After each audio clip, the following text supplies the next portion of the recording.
Bonjour à tous, ravi de vous retrouver sur Monaco Info. Voici sans plus tarder les titres qui seront développés dans ce journal. Nous évoquerons le film Grace of Monaco dont le tournage se poursuit. Premières images en principauté lundi soir, place du Casino. Nous parlerons également nutrition avec une opération de sensibilisation organisée au collège FANB. Et nous terminerons en musique avec un retour sur le concert du oboïste François Leleu à l'Auditorium Régnier 3. Et nous ouvrons ce journal avec le tournage de Grace of Monaco en principauté. Les équipes du film ont posé leurs caméras lundi soir sur la place du Casino afin de reconstituer une soirée de gala. Monaco Info a essayé d'en savoir un petit peu plus sur le film d'Olivier Dahan. Voyez ce reportage. Les curieux étaient nombreux lundi soir sur la place du Casino. Ils attendaient avec impatience l'arrivée de Nicole Kidman. L'actrice australienne incarne Grace Kelly dans le futur film d'Olivier Dahan. Le réalisateur revient sur une période bien précise de la vie de la princesse de Monaco, les années 1961 et 1962, années durant lesquelles une crise politique et financière oppose la France et la principauté. Au fil des heures, la célèbre place du Casino fait un bond de 40 ans en arrière avec l'arrivée de voitures d'époque. Le moindre détail est également modifié, comme ces affiches placardées sur les murs du Casino ou les plaques d'immatriculation. 4 mois de travail auront été nécessaires pour que tout soit parfait le jour J. Sur ce projet-là, j'ai fait les repérages. Donc on commence à rechercher les décors du film par rapport au scénario. Et puis ensuite, on va passer à la phase autorisation, donc obtenir toutes les autorisations nécessaires, que ce soit des villes, des préfectures, des communes, des particuliers, pour que toute la logistique et que tout le film puisse se dérouler dans les meilleures conditions. En tout, plus de 500 personnes ont été mobilisées ce soir-là, 200 pour l'équipe technique et plus de 300 pour les figurants. Parmi eux, 4 carabiniers du Prince qui joueront leur propre rôle en tenue d'époque, bien évidemment. Petit à petit, les barrières sont déplacées pour privatiser la place. L'heure du tournage approche à grands pas. Là, on va bloquer essentiellement tout ce que vous avez autour de nous, la place du Casino, qui va être complètement bloquée. On a mis en place des déviations tout autour et la place va être complètement le décor du film. On va mouiller le sol et elle va être envahie de figurants et de voitures d'époque. 2 séquences seront tournées ce soir-là. Il s'agit d'une reconstitution d'une soirée de gala, mais nous n'en saurons pas plus. En effet, les équipes d'Olivier Dahan ne sont pas très bavardes à ce sujet et préfèrent garder une part de mystère sur ce film qui sortira en 2014. Dans quelques jours, d'autres scènes seront tournées en principauté, mais en intérieur cette fois-ci, à l'Hôtel de Paris. Et dans l'actualité, en bref, ce mardi matin, triple remise de lettres de créance au Palais Princier. Luigi Travaglino, nonce apostolique, est accrédité officiellement auprès de la principauté. C'est aussi le cas de l'ambassadeur du Canada, Lawrence Cannon, et de Madame Suzanne Wasum-Reiner, ambassadeur d'Allemagne, qui ont également remis leurs lettres de créance au prince souverain. Et passons à présent à une opération de sensibilisation à la nutrition pour les jeunes. Les délégués des classes de 3e du collège FANB se sont rendus dans les cuisines de leur établissement. L'objectif, comprendre comment sont préparés les plats qui leur sont servis le midi. Plus d'explications avec Léa Bellante. De l'approvisionnement des produits, du contrôle des marchandises, du stockage à la préparation des repas, tout est passé au crible. Les délégués de 3e de l'établissement privé François d'Assise Nicolas Barré se sont introduits dans les cuisines du restaurant scolaire. Au programme, comprendre ce qu'ils ont le midi dans leur assiette. On leur a présenté la cuisine, comment s'organiser les livraisons, les réceptions de marchandises, leur montrer comment nous travaillons en cuisine, ce qui est important. La fabrication sur place de tous les menus, de tous les repas, puisque nous fabriquons sur place la cantine. Et voilà, on leur a apporté des réponses, je pense, sur les questions qui se posaient de la préparation des plats. La cantine de l'établissement sert 200 repas par jour aux élèves, le plus difficile étant de les faire manger correctement avec une alimentation variée et équilibrée. Ces actions de sensibilisation à la nutrition les alertent aussi sur le gaspillage et les incitent à changer leur mode d'alimentation. Sur le plan alimentaire, c'est de sensibiliser à travers eux les élèves à la fois sur l'équilibre alimentaire, sur les apports du bio dans l'alimentation, sur la qualité des repas qui leur sont servis puisqu'ils sont tous préparés sur place et sur l'hygiène importante qui est appliquée à la restauration en établissement scolaire. Les élèves ont posé beaucoup de questions, ils étaient visiblement ravis de participer à cet atelier de sensibilisation à la nutrition et ont bien retenu la leçon. Ils sont par la suite chargés de relayer l'information dans leur classe. On nous a expliqué plein de choses qui nous permettent de confectionner un repas qui est bon pour nous.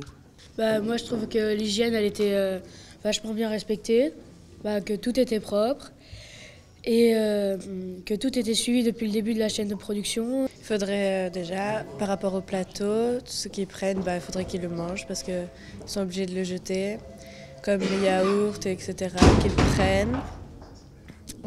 Après c'est jeté parce que c'est sorti du compartiment froid. L'établissement privé FANB s'efforce toute l'année de faire passer ce message important sur l'équilibre alimentaire à travers des formes diverses, questionnaires de satisfaction, concours d'affiches pour sensibiliser les élèves au gaspillage ou encore projection de films. Manger sainement, des fruits. 5 fruits. Et légumes par jour. Faut bouger. Faire du sport. Mangerbouger.fr. Et du 5 au 9 novembre en principauté, l'énergie et l'efficacité énergétique seront mises à l'honneur.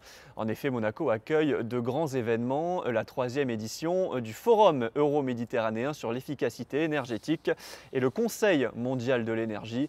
On écoute à ce propos Bernard Fautrier, vice-président de la Fondation Prince Albert II. 2 événements importants, effectivement. Le premier, c'est l'Assemblée exécutive du Conseil mondial de l'énergie qui se tiendra du 5 au 8, qui est une importante organisation qui regroupe 93 pays, 93 comités membres. Et le second, c'est l'organisation du Forum euro-méditerranéen sur l'efficacité énergétique, qui se tiendra le 8 et le 9. L'importance, elle est que la thématique de l'énergie est une thématique globale qui préoccupe tout le monde, d'une part parce que les problèmes de sécurité, d'approvisionnement, les problèmes d'impact environnementaux, les problèmes d'accessibilité à l'énergie sont de plus en plus au sommet des agendas politiques mais aussi économiques. Et puis d'autre part pour Monaco, parce que c'est une occasion, d'une part, de montrer ce qu'est la politique énergétique développée par Monaco. Il y aura une demi-journée à l'Assemblée exécutive qui sera consacrée à ce que les services du gouvernement exposent ce que sont les politiques énergétiques, que ce soit dans le domaine de la mobilité ou dans le domaine de l'énergie dans les constructions. Et puis, le forum sur l'efficacité énergétique, c'est une thématique qui est particulièrement importante puisque ça permet de développer des technologies nouvelles et innovantes en minorant l'impact, encore une fois, de l'activité économique ou humaine sur les ressources d'énergie. C'est une initiative qui a été prise par la Fondation Prince Albert II il y a 4 ans maintenant, en coopération, en partenariat avec 2 partenaires avec qui nous travaillons bien, qui sont Johnson Control d'une part et d'autre part le Climate Group. Et ça permet d'échanger dans un domaine qui est encore une fois des volets importants, je crois, de la problématique énergétique. L'Orchestre Philharmonique de Monte-Carlo accueille pour chacun de ses concerts de grands solistes internationaux, le plus souvent des pianistes ou des violonistes. Mais ce dimanche 28 octobre, c'était exceptionnel puisque c'est un oboïste, François Leleu, qui est venu interpréter un concerto pour hautbois de Richard Strauss. Voyez le sujet de José Sacré.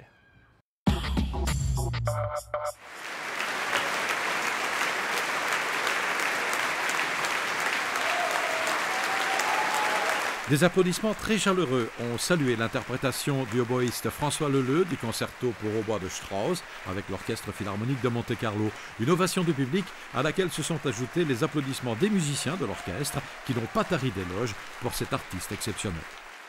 J'ai pas de mots là pour dire à quel point je trouve ça exceptionnel. C'est quelqu'un en plus de gentil, simple, généreux, toutes les qualités, quoi. C'est un grand. C'est un très très grand.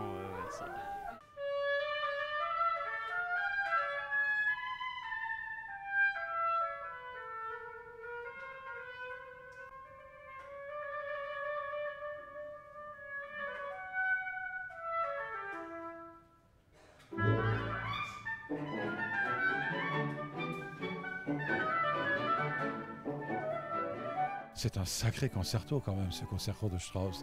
Il faut un souffle, beaucoup de souffle en même temps. On peut dire qu'il ne vous laisse pas le temps de souffler. C'est juste. Le hautbois est un instrument relativement physique, mais malgré tout, le plus important, ce n'est pas d'avoir du souffle, mais c'est de rester calme.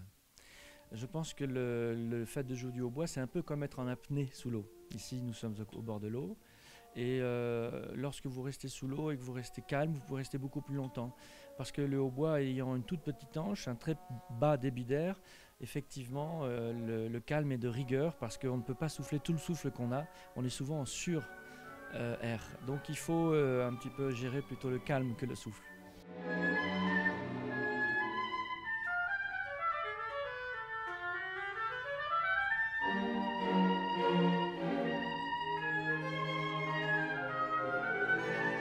Il vous guide jamais ce bel instrument? On doit changer tous les 5-6 ans. On n'a pas la chance des violonistes qui ont des violons de 300 ans.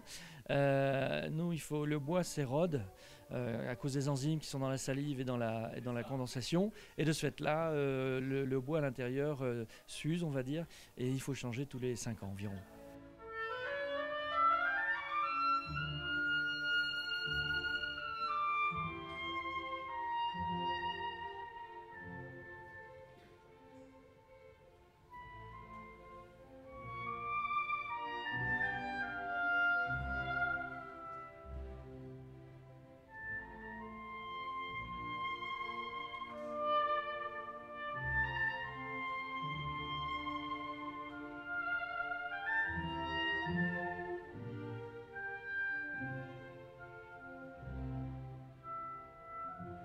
Ce concerto pour hautbois de Strauss par François Leleux fait partie d'un enregistrement réalisé avec l'Orchestre Radio-Symphonique de Suède sous la direction de Daniel Harding, publié chez Sony, qui vient de sortir également un autre disque de François Leleux, Les Charmes du hautbois, dont était extrait cet air de Gluck que le hautboïste a offert en bis à un public ravi.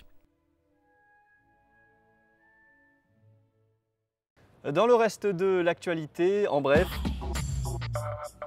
sachez que l'exposition consacrée à Ferdinando Scianna se poursuit à l'entrepôt.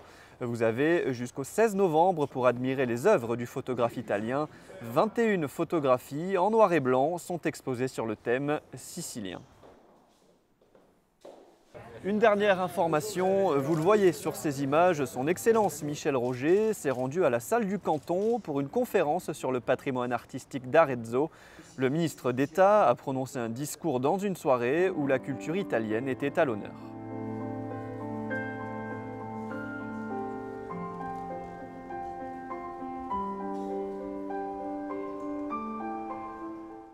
Et avant de refermer ce journal, place à vos prévisions météo. Mercredi, dégradation du temps, nuages épais le matin et risque de pluie l'après-midi. Et sachez qu'un coup de vent est annoncé pour cette journée du mercredi 31, avec des vents violents allant de 50 à 55 km/h et des rafales pouvant dépasser les 90 km/h. La plus grande prudence est donc recommandée. Jeudi, recul du mauvais temps et diminution de la menace de pluie avec une apparition du soleil l'après-midi. Vendredi, temps agréable avec du soleil et quelques nuages, mais pas de risque de pluie. Et enfin, samedi, toujours du soleil et des températures en hausse avec une maximale de 20 degrés. Ce journal est à présent terminé. Retrouvez tout de suite José Sacré qui vous présente les sorties cinéma de la semaine. Et il sera ensuite question du cycle Tout l'art du cinéma présenté par les archives audiovisuelles. À très bientôt sur Monaco Info.